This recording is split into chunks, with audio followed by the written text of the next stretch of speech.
Welcome to the show. Tonight we're talking about government shutdowns, those moments when Congress can't agree on funding so the government just stops. It's like your parents fighting over the bills, but instead of losing Netflix, the whole country loses access to parks, passports, and paychecks.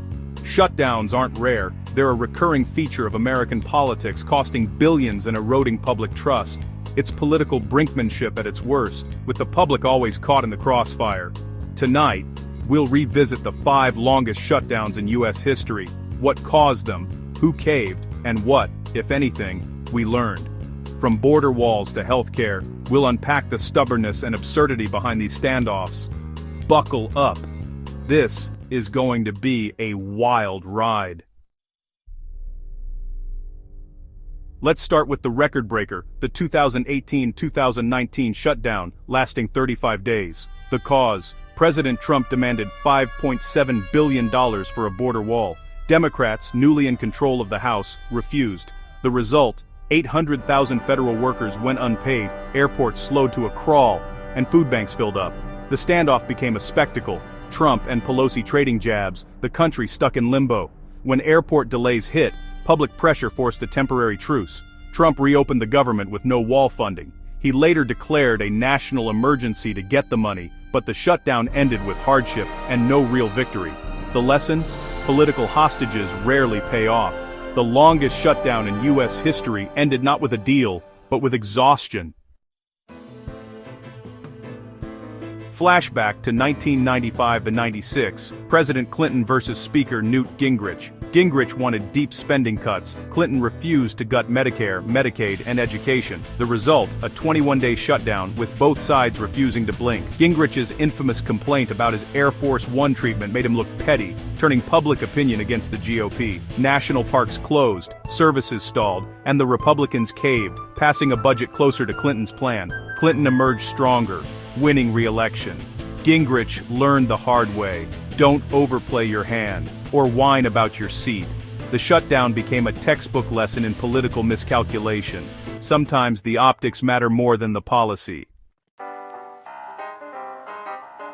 2013's 16-day shutdown was all about Obamacare. After failing to repeal it, a Tea Party faction led by Ted Cruz tried to defund the law by holding the government hostage. The House and Senate volleyed bills back and forth, but neither side budged. National monuments closed, federal workers furloughed, and Cruz read "green eggs and ham" on the Senate floor. As the debt ceiling deadline loomed, moderate Republicans broke ranks to avoid economic disaster. A bipartisan deal reopened the government, Obamacare untouched. The shutdown's architects lost and the ACA survived. The takeaway: grandstanding rarely wins the day.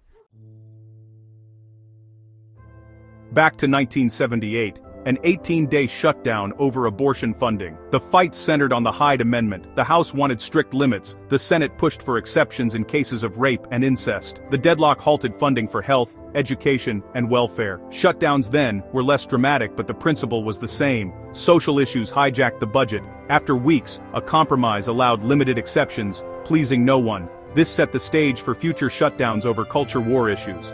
The budget became a battleground for America's deepest divides.